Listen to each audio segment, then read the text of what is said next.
శ్రీ విష్ణు సహస్రనామ స్తోత్ర పారాయణం.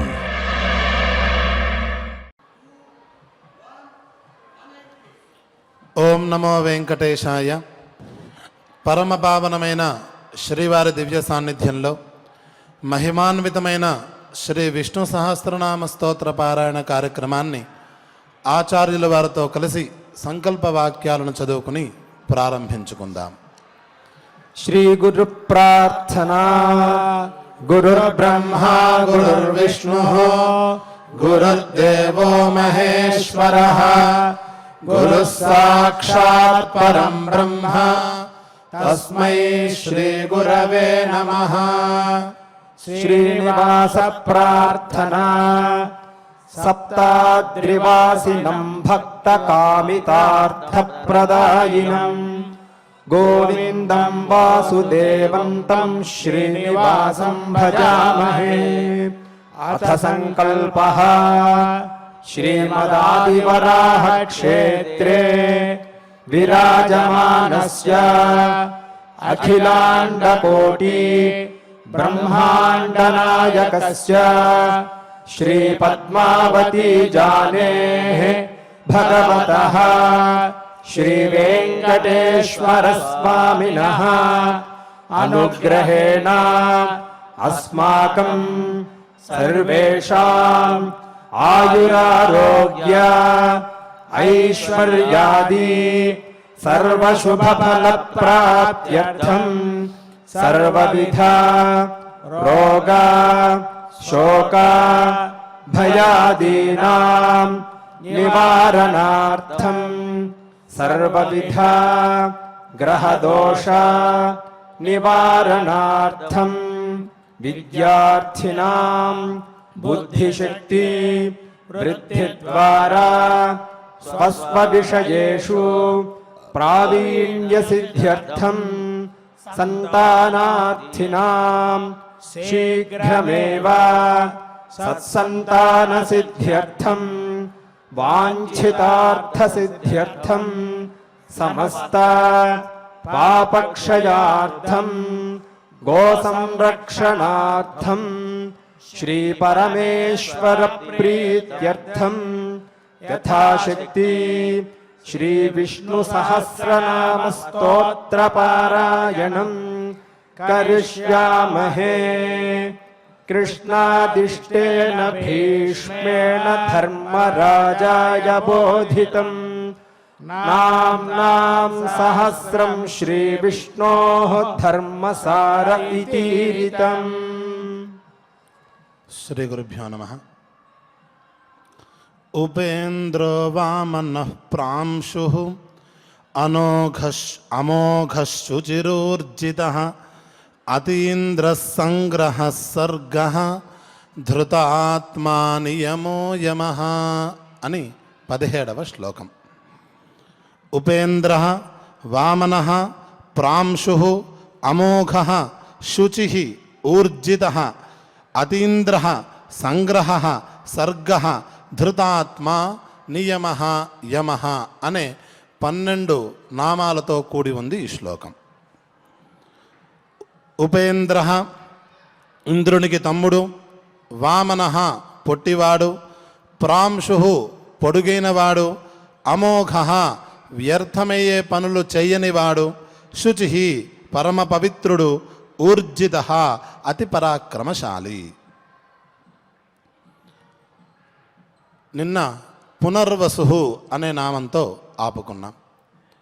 పరమాత్మ అనేక అవతారాలను భక్తుల యొక్క రక్షణ కొరకు, దుష్టుల యొక్క శిక్షణ కొరకు, శిష్టుల యొక్క పరిపాలన కొరకు తీసుకుంటాడు అని మనం అనుకున్నాం. దానికోసం పరమాత్మ అనేకమైన అవతారాలు తీసుకుంటాడు. ఆ అవతారాలలో కొన్ని అవతారాలు పరిపూర్ణ అవతారాలుగా ఉంటాయి. ఆయన యొక్క సర్వశక్తీశ్వరత్వాన్ని ప్రకటిస్తూ ఉంటాయి, సర్వేశ్వరత్వాన్ని ప్రతిపాదన చేస్తూ ఉంటాయి. కొన్ని అంశావతారాలు ఉంటాయి, కొన్ని కారణావతారాలు ఉంటాయి. మామూలుగా ప్రతి జీవిలోనూ పరమాత్మ ఉంటాడు. మనకు కష్టం కలిగినప్పుడు మనను రక్షించడానికి పక్క వ్యక్తిలోనే ఉండే పరమాత్మ ప్రకాశిస్తాడు, తద్వారా మనకి మేలు చేస్తాడు. ఈ విధంగా పౌనఃపుణ్యేన మళ్ళీ మళ్ళీ ఆ పదార్థముల యందు ఉండువాడు కనుక ఆయనకి పునర్వసు అని మనం ఒకసారి నిన్న అనుకున్నాం. అటువంటి అవతారాలలో పరమోత్కటమైన అవతారాలు ఈ పరిపూర్ణావతారాలు అని చెప్పుకోవాలి. ఆ పరిపూర్ణావతారాలు ప్రధానంగా దశావతారాలుగా చెబుతారు. ప్రతి అవతారం కూడా చాలా మహిమాన్వితంగానే ఉంటుంది. ఆ అవతారం యొక్క స్థూల చరిత్రను పరిశీలించిన ఆ అవతారాల్లో పరమాత్మ చేసే పని మానవులే కాదు దేవతలు కూడా చేయలేనంత గొప్పగా విశేషంగా ఉంటూ ఉంటాయి. ఇంకా ఈ పరిపూర్ణావతారాల్లో ఉండేటువంటి మహాత్మ్యం చాలా అతి విస్తారంగా ఉంటుంది. దాంట్లో మత్స్యకూర్మో వరాహశ్చ నారసింహోథ వామనః అని చెప్పినట్లు 5వ అవతారం వామనావతారం.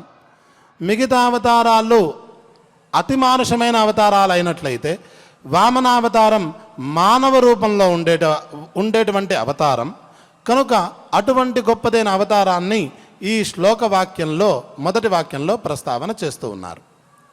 ఉపేంద్ర ఇంద్రుని యొక్క తమ్ముడు అని. ప్రహ్లాదుడు అనే ఒక భక్తాగ్రేసుడు మనందరికీ తెలుసు. ఆ ప్రహ్లాదుడు రాక్షసుడు, జాత్య రాక్షసుడు, కానీ పరమాత్మను సర్వవ్యాపిగా దర్శించినటువంటి యోగీశ్వరుడు. ఆయన భాగవతోత్తముడు, మనందరికీ తెలిసిన వారే. వారి కొడుకు విరోచనుడు, ఆయన కొడుకు బలిచక్రవర్తి. ప్రహ్లాదుడి యొక్క మనవడు, అలాగే విరోచనుడు యొక్క కొడుకు ఈ బలిచక్రవర్తి. ప్రహ్లాదుడిలాగానే విరోచన మహారాజు కూడా యోగీశ్వరుడు, సర్వవ్యాపైన పరమాత్మను దర్శించిన వాళ్ళలో ఒకరు. ఆయన కొడుకైనటువంటి బలిచక్రవర్తి కూడా జాత్య రాక్షస జాతిలో పుట్టినప్పటికీ కూడా అతను ఎప్పుడూ కూడా క్రౌర్యంగా ప్రవర్తించలేదు. చాలా ధర్మబద్ధంగానే జీవనం కొనసాగించేవాడు. ఆయన యొక్క వ్యవహారం ఎట్లా ఉండేది అంటే, తాను రాజు కనుక రాజుకి రాజ్య విస్తరణ అనేది ఒక ధర్మం కనుక మిగతా రాజ్యాలను ఆయన కలుపుకుంటూ ఉండేవాడు.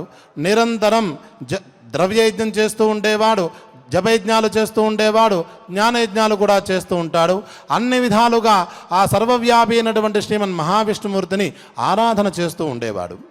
కానీ ఆయన మనసులో నేను ఈ సర్వలోకానికి రాజునవ్వాలి, నేను సర్వేశ్వరునవ్వాలి అనే ఒక స్వార్థం ఉంది. నేను అంత గొప్పవాణ్ణి అనే క్రమక్రమేణ అహంకారం కూడా ఆయనలో ముదరడం ప్రారంభించింది. ఈ 2 ప్రధానమైన దుర్గుణాలు ఆయన మనస్సులో ఉన్నాయి. కానీ ఆయన చర్యలు మాత్రం విష్ణు ప్రీతికరంగానే ధర్మబద్ధంగానే కొనసాగుతూ ఉన్నాయి. ఇలా ఒక పక్క యజ్ఞాలు చేస్తూ ఉన్నాడు, ఒక పక్క తన శక్తి సామర్థ్యాలతో తన పుణ్య విశేషంతో మిగతా రాజ్యాలని ఆక్రమించుకుంటూ ఉన్నాడు. భూలోకం దాటిన తర్వాత సాక్షాత్ స్వర్గలోకాన్ని కూడా ఒకానొక సందర్భంలో ఆక్రమించేశాడు. అక్కడున్నటువంటి దేవేంద్రుణ్ణి తప్పించి తాను ఆ రాజ్యాన్ని గెలిచాను కాబట్టి ఆ రాజ్యం కూడా తనదే అని ధర్మబద్ధమైన ఉపాయంతోనే ఇంద్రుణ్ణి జరిపి స్వర్గాన్ని కూడా ఆయన అధిపతి అయ్యాడు. ఎక్కడ కూడా దేవతల పట్ల అపచారం చేయట్లేదు, ఎవరిని అవమానపరచటం లేదు, హింస చేయటం లేదు. నిరంతరం ఈ 3 రకాల యజ్ఞాలతో సర్వేశ్వరుడైన శ్రీమన్ మహావిష్ణువుని ప్రార్థన చేస్తూనే ఉన్నాడు. కానీ ఇంద్రుణ్ణి గెలిచిన తర్వాత నేను సర్వశక్తీశ్వరుణ్ణి నేను సర్వాధికారిని అనే అహంకారం బాగా లోపల దాటిపోయింది. నేను గొప్పవాణ్ణి అనే స్వార్థం, ఏదైనా నాకే చెందుతుంది అనే స్వార్థం లోపల ఆయనకి బాగా ముదిరిపోయింది. కానీ ఆయన హరిభక్తిపరుడు.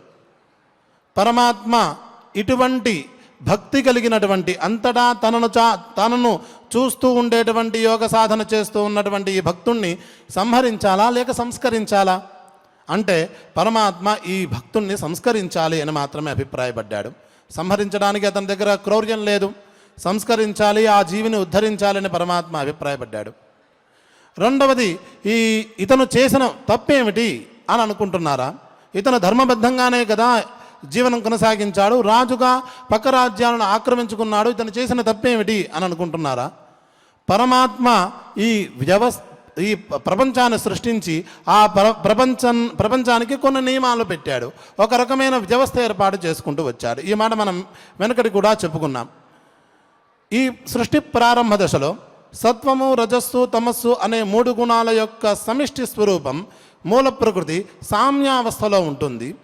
జీవుల యొక్క పాపపుణ్య ప్రభావాల చేత ఆ సామ్యంలో వైషమ్యాన్ని పొంది ఆయా జీవులు తదనుగుణంగా ఆయా యోనులను పొందుతూ ఉంటారు అని చెప్పుకున్నాం. అంటే ఉదాహరణకు ఎక్కువ పుణ్యం ఉన్నట్లయితే సత్వగుణం ఎక్కువగా ఉండి వాళ్ళు దేవతా యోనులను పొందుతారు. అలాగే తమోగుణం ప్రధానంగా ఉన్నట్లయితే ఎక్కువగా ఉన్నట్లయితే వాళ్ళు రాక్షస యోనులను పొందుతూ ఉంటారు. సాధారణ స్థాయి కన్నా కింద స్థాయిలో ఉన్నట్లయితే వాళ్ళు మానవ జన్మలు ఇత్యాది జన్మలు పొందుతూ ఉంటారు. ఈ విధంగా మనం ఒకసారి చెప్పుకున్నాం. ఎవరైతే సత్వగుణాధిక్యం కలిగి ఉన్నారో అటువంటి జీవులు దేవతా యోనులు పొందుతారు. వాళ్ళను లోకపాలకులుగా భగవంతుడు నియమించారు. వాళ్ళు లోకపాలన చేసుకుంటూ వాళ్ళ యొక్క స్థితిని మళ్ళీ పరమాత్మ ఉపాసన ద్వారా ఉత్తమ స్థితికి తీసుకువెళ్ళే వ్యవస్థ పరమాత్మ చేశాడు. ఆ విధంగానే దేవేంద్రుడు ఒక ఆయన ఉంటారు, వాళ్ళ సహాయకులుగా ఇతర లోకపాలకులు కొంతమంది ఉంటూ ఉంటారు. ఈ విధమైన వ్యవస్థ పరమాత్మ చేశాడు. అలాగే కొద్దిగా పుణ్యశాతం తక్కువగా ఉండి పాపశాతంతో కూడి ఉన్న జీవుల్ని మానవులుగా సృష్టించి వివేకాన్ని కలిగింపజేసి వీళ్ళ ద్వారా వీళ్లకు సత్కర్మాచరణ చేయండి, తద్వారా వివేకంగా వ్యవహరించి మీ యొక్క పాపాలను ప్రక్షాళన చేసుకోండి, తద్వారా ఉత్తమ స్థితికి వెళ్ళండి అని ఈ భూలోకాన్ని సృష్టించి ఇక్కడ వాళ్ళని ప్రవేశపెట్టాడు. పశుపక్ష్యాది శరీరాలను సృష్టించి వాళ్ళ యొక్క పాప ఫలితాన్ని అనుభవించమని చెప్పాడు. అందుకనే వాళ్ళకి ఎండ వాన అనే ప్రస్తావన వచ్చినప్పుడు రక్షణ అనేది ఉండదు. వాళ్ళ యొక్క పాపాలని వాళ్ళు దుఃఖపడుతూ అనుభవిస్తూ ఉంటారు. ఈ ప్రసంగం మనందరికీ తెలిసినదే.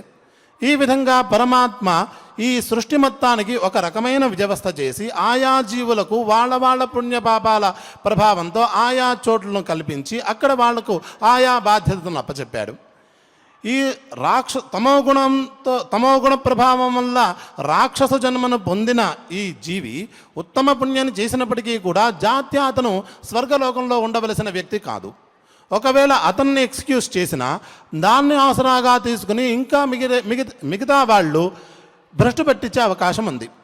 కేవలం స్వర్గలోకాన్నే కాదు సమస్త విశ్వాన్నే నాశనం చేసే అవకాశం ఉంది.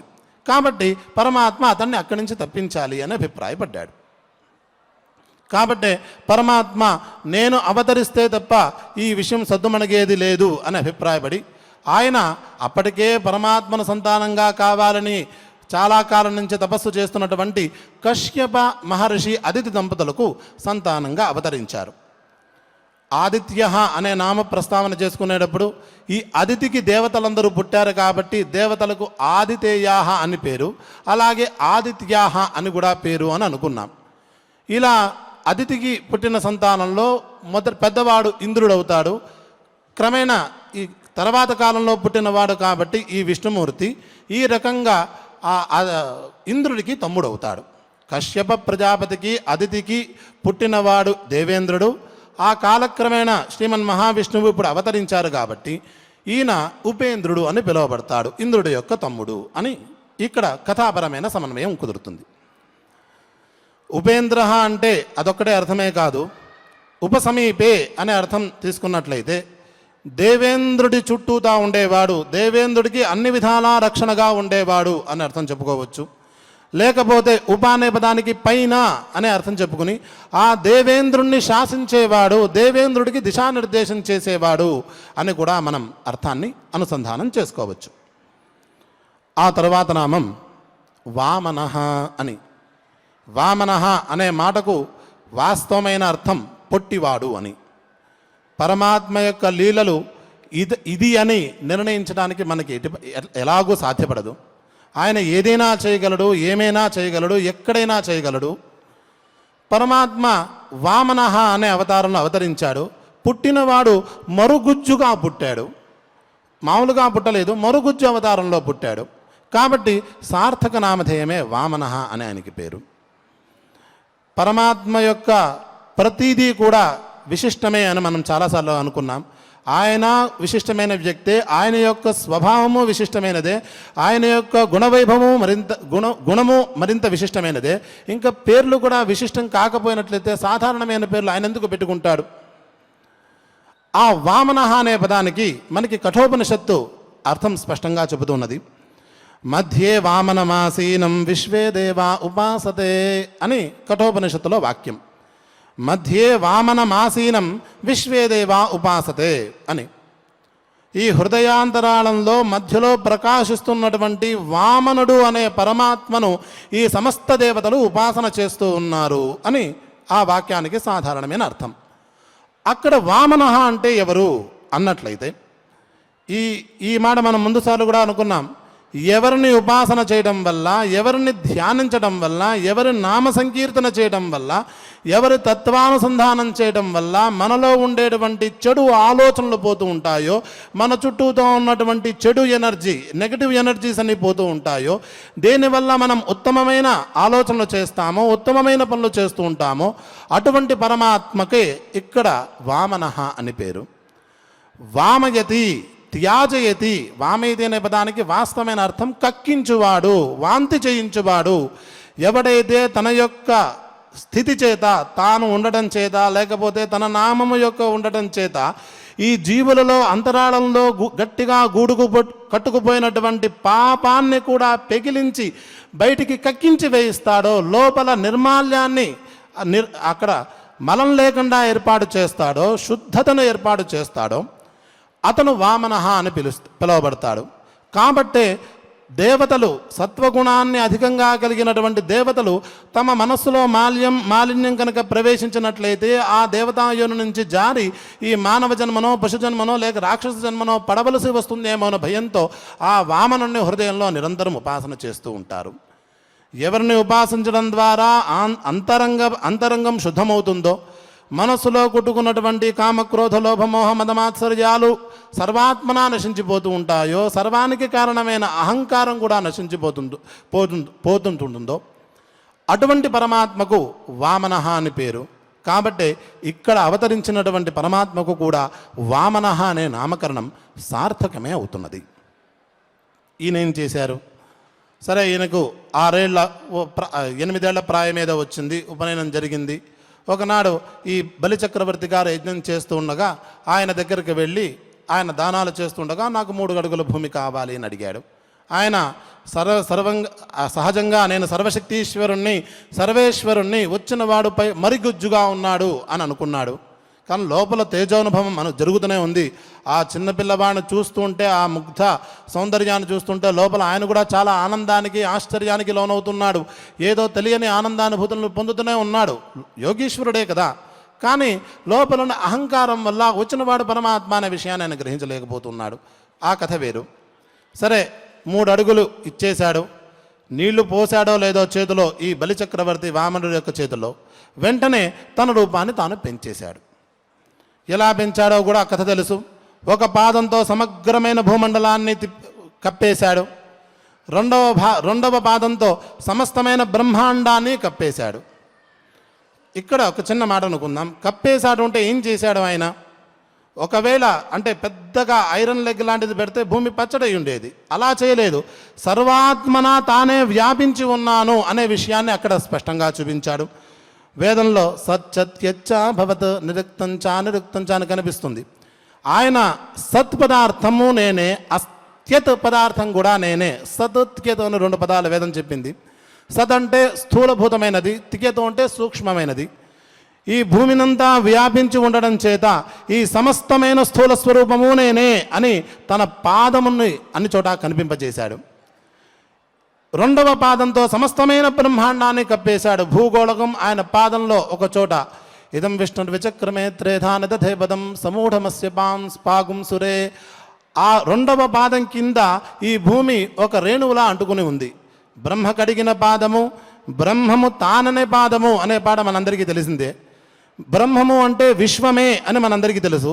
ఆ విశ్వమే ఇప్పుడు పాదరూపంగా కనిపిస్తున్నది. ఈ విశ్వం ఎంత ఉంటుందో ఇప్పుడు ఇంకొకసారి మనం గుర్తు చేసుకుందాం. చెప్పిన అంశాన్ని మనం ఎంత ఊహించుకుంటామో దానికన్నా 10 రెట్లు పరమాత్మ ఎక్కువగా ఉన్నాడు. అత్యతిష్ఠదశాంగులం అని. లేకపోతే పరమాత్మ యొక్క పావు భాగము లేక పాద సామ్యమే ఈ విశ్వం. పాదోస్య విశ్వాభూతాని అని వేదం చాలాసార్లు చెబుతూనే ఉన్నది. తన యొక్క 2 పాదముల చేత స్థూలములను సూక్ష్మాలను కూడా ఆ పరమాత్మ వ్యాపించి ఉన్నాను అనే విషయాన్ని అక్కడ చెప్పేశాడు. కేవలం ఆయన పొడుగ్గా ఎదగలేదు. అక్కడ పొడుగ్గా ఎగటం గురించి భాగవతంలో అద్భుతమైనటువంటి వర్ణన ఉంది. మనం ఇక్కడ మరొక అంశంలో చూస్తూ ఉన్నాం. సరే, ఈ 2 పాదములను ఆయన సర్వతా వ్యాపించి ఉన్నాడని చెప్పుకున్నాం కదా. ఈ 2 పాదాల కింద ఎక్కడా కూడా బలిచక్రవర్తి రాలేకపోయాడా? ఈ మొదటి పాదంతో సమగ్రమైన భూమండలాన్ని వ్యాపించి ఉన్నప్పుడు ఈ బలిచక్రవర్తి కూడా భూమి మీదే ఉన్నాడు కదా. ఆయన మీద కూడా ఈ పాదం వ్యాపించి ఉండాలి కదా. పోనీ అక్కడ మిస్ అయ్యాడు అనుకుందాం. 2వ పాదంతో సమస్త బ్రహ్మాండాన్ని పరమాత్మ ఎంత విశ్వాన్ని సృష్టించాడో ఆ విశ్వం మొత్తాన్ని కూడా ఆయన ఆక్రమించి ఉన్నాడు కదా. అక్కడ కూడా బలిచక్రవర్తి ఇరుక్కోలేకపోయాడా? అంటే ఆ పాదం ఆ బలిచక్రవర్తిని ఆక్రమించలేకపోయిందా? మరి 3వ పాదం పెట్టవలసిన అవసరం ఏముంది అని ఒక చిన్న ఆలోచన చేయవచ్చు కదా. పరమాత్మ ఎప్పుడూ కూడా వ్యర్థమయ్యే పనులు చేయడు. ఆయన ఏం చేశాడు? ఈ 2 చూపించడం ద్వారా, ఈ రెండు వైభవాలను చూపించడం ద్వారా, తన యొక్క విరాట్ స్వరూపాన్ని చూపించడం ద్వారా, అంటే ఈ బలిచక్రవర్తి అడగకుండానే అంత విరాట్ స్వరూపాన్ని చూపించడం ద్వారా ఆయనలో ఉండే అహంకారాన్ని అక్కడికక్కడే నిర్మూలన చేసేశాడు. ఇంకా చేయవలసిన పనమే ఉంది ఆయన అంటే ఆ రాక్షస యోని ఎక్కడ ఉండాలో ఆయన నిర్దేశన చేయాల్సి వచ్చింది. అందుకోసం 3వ పనిని ఆయన 3వ పాదాన్ని అతని శిరస్సు మీదే ఉంచాడు. ఎప్పుడైతే పరమాత్మ అతని శిరస్సు మీద తన వాస్తవమైన పాదాన్ని, ఈ మొదటి 2 పాదాలు ఎటువంటివి అంటే తన యొక్క విరాట్ వైభవాన్ని చూపించేటువంటిది, విశ్వవ్యాపృతత్వాన్ని చూపించేటువంటి పాదాలు. ఆ 2 పాదాలను చూపించాడు. అంత పెద్ద పాదాలు పెట్టలేదు. తన మరుగుజ్జు యొక్క పార్థివ శరీరం ఏదైతే ఉందో, ఆ శరీరం యొక్క పాదం ఏదైతే ఉందో, ఆ పాద స్పర్శ ఆ బలిచక్రవర్తికి ఆయన అనుగ్రహించాడు. ఎప్పుడు అనుగ్రహించాడు? ఈ విరాట్ స్వరూపం చూపించిన తర్వాత అతనిలో బాగా పైకి తన్నుతున్నటువంటి అహంకారం ఎప్పుడైతే పోయిందో అప్పుడు ఈ తన యొక్క నిజపాద స్పర్శను ఆయనకు అనుగ్రహించాడు. ఎప్పుడైతే పాదస్పర్శ అనుగ్రహించాడో అంతరాళాల్లో గూడు కట్టుకుపోయినటువంటి ఆ అహంతవ భావం కూడా ఆయనకు అక్కడి నుంచి అక్కడే ఆయన పోయింది ఆయనకి. కాబట్టి ఆయన శుచి అయ్యాడు. స్వయంగా పరమాత్మ శుచి. ఎవరిని ఉపాసన చేయడం వల్ల, ఎవరి నామస్మరణ చేయడం వల్ల, ఎవరి రూపాన్ని స్మరించడం వల్ల, ఎవరి రూపాన్ని మనసులో దృఢంగా నిలుపుకోవడం వల్ల, ఎవరి తత్వాన్ని తెలుసుకోవడం వల్ల, ఆ తత్వాన్ని అనుసంధానం చేయడం వల్ల మన మనసులో మనకి పావిత్ర్యం తెలుస్తుందో అది మనకే తెలుస్తుంది. వాటిలో చెప్పాల్సిన అవసరం లేదు. అనుభవైక వేద్యం అది. మన మనస్సే ప్రశాంతంగా ఉంటుంది, మన ఆలోచనలే పరిశుద్ధంగా ఉంటాయి ఈ పరమాత్మను కనుక ఉపాసన చేసినట్లయితే. కాబట్టి ఇటువంటి శుచిని అనుగ్రహించే పరమాత్మ పరమశుచి, పరమ పవిత్రుడు. ఆయన యొక్క పాదస్పర్శ కలగడం చేత ఈ జీవి కూడా పవిత్రుడయ్యాడు. ఆ విధమైన పరమాత్మ పాదస్పర్శ మనం కూడా నిరంతరంగా పొందుతూ ఉండాలి అనే ఉపదేశాన్ని శుచి మధ్యలో ఒక మాట ప్రాంశు పొడగరివాడు అని చెప్పుకున్నాం. తర్వాత అమోఘ, పరమాత్మ వ్యర్థమైన పనులు చేయడు కదా. మోఘం అనే పదానికి వ్యర్థమైన పని అని చెప్పుకున్నాం.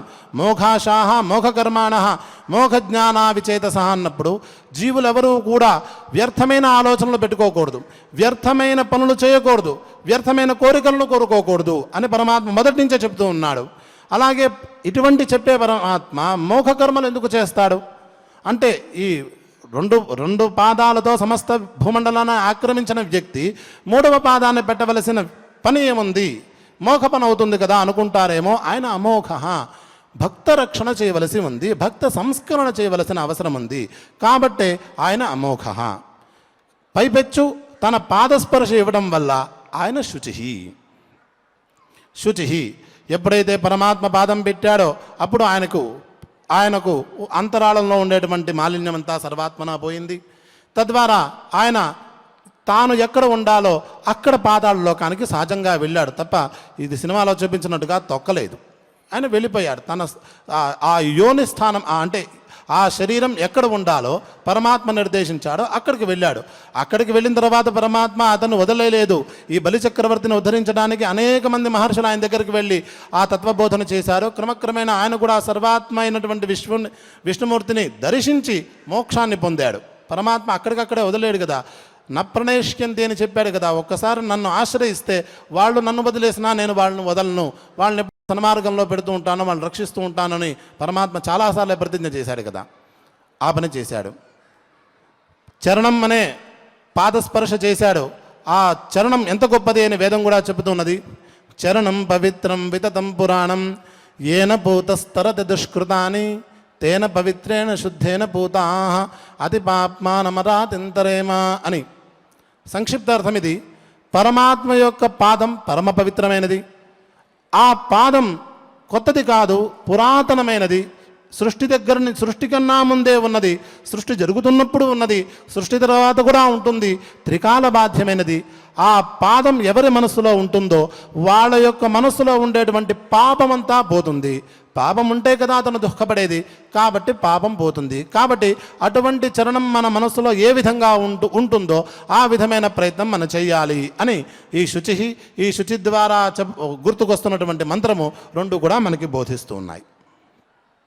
పైపెచ్చు ఆ పరమాత్మ ఊర్జిత, అతిశయమైన బలశాలి కలవాడు. పరమాత్మ రాక్షస సంహారానికి బయలుదేరాడు కదా. ఆ రాక్షస సంహారానికి బయలుదేరినప్పుడు ఆయనకు అనువైన ఆయుధాలు కొన్ని ఉండాలి, పరివార దేవతలు కొన్ని ఉండాలి. ఇవన్నీ తీసుకుని కదా ఆయన వెళ్ళాలి అని అనుకుంటున్నారేమో. అలా ఏం లేదు. ఆయన సర్వశక్తీశ్వరుడు. భాగవతంలో భూషణాధ్యాయుధలింగాఖ్యా ధత్తే శక్తి స్వమాయయా అని ఒక వాక్యం ఉన్నది. పరమాత్మ నుంచే ఈ సమస్తమైన సృష్టి ఆవిర్భవించింది. పరమాత్మ కంటే మరొక పదార్థం లేదు లోకంలో. ఈ విషయం మనకి సందేహం లేదు. పరమాత్మ ధరించేటువంటి ఆయుధాలు ఏవైతే ఉన్నాయో అవి పరమాత్మ కంటే వేరేవి ఉంటాయా? ఇంకా స్పష్టంగా చెప్పుకోవాలి అంటే రామావతారంలో విశ్వామిత్ర మహర్షి యుగాలు తపస్సులు చేసి అనేక అస్త్రాలను సంపాదించాడు. ఆ అస్త్రాలను రామచంద్రమూర్తికి సమర్పించాలి అనే ఉద్దేశ్యంతో ఆయన ఒక యజ్ఞం అనే మిషతో ఆయనను బయటికి తీసుకువెళ్ళాడు. అంటే అడవికి తీసుకువెళ్ళాడు. ఒక యాగ సంరక్షణ అనే నేపంతో, సీతా కళ్యాణం అనే నేపంతో ఆయనను బయటికి తీసుకువెళ్ళాడు. ఒక గంగా తీరంలో తాను సంపాదించినటువంటి యుగాలు తపస్సులు చేసి సంపాదించినటువంటి అస్త్రదేవతలను ఒకసారి పిలిచి వాళ్ళను సాష్టాంగ నమస్కారాలు చేసి రామచంద్రమూర్తికి సమర్పించాడు. రామచంద్రమూర్తి వాళ్ళకి షేకాండిచ్చి తనలో కలుపుకున్నాడు. ఇలా రామచంద్రమూర్తి ఎలా చేయగలిగాడు? రామచంద్రమూర్తి చేతిలో కోదండం అనే బాణం ఉంటుంది, ధనస్సు ఉంటుంది. ఆ ధనస్సుని అగస్త్య మహర్షి ఇచ్చారు. ఆ అగస్త్య మహర్షిని పుట్టించిన వాడెవరు? ఆ అగస్త్య మహర్షి ఎవరి గురించి తపస్సులు చేశాడు? ఆ తపస్సులకి మెచ్చి ఆయనకు తపశ్శక్తిని అనుగ్రహించిన వాడెవరు? ఈ కోదండం అగస్త్య మహర్షి యొక్క తపస్సు యొక్క స్వరూపం కదా. ఆ తపఫలితాన్ని ఆయన ఎవరికి అందజేశారు? మళ్ళీ రామచంద్రమూర్తికి అందజేశారు. ఇప్పుడు రామచంద్రమూర్తి చేతిలో ఉండేటువంటి ధనుస్సు రామచంద్రమూర్తి కంటే వేరైనదా? ఆయనకి ఆ కోదండం లేకపోయినంత మాత్రం చేత వచ్చే నష్టం ఏమన్నా ఉందా? ఏమీ లేదు. ఆయన సర్వశక్తీశ్వరుడు, ఆయన జేత, ఆయనకు ఓటమంటూ లేదు. పైపెచ్చు మనకు జయాన్ని కలిగించేవాడు ఆయన. నిన్న కూడా ఆ విషయం ప్రస్తావన చేసుకున్నాం. మరెందుకు చెప్తున్నాడంటే స్వమాయయ, తన యొక్క విరాట్ వైభవాన్ని భక్తులకు తెలపడానికి ఆయా చిహ్నాలను ఆయన ధరిస్తూ ఉన్నాడు, సాంకేత రూపంగా ధరిస్తూ ఉన్నాడు.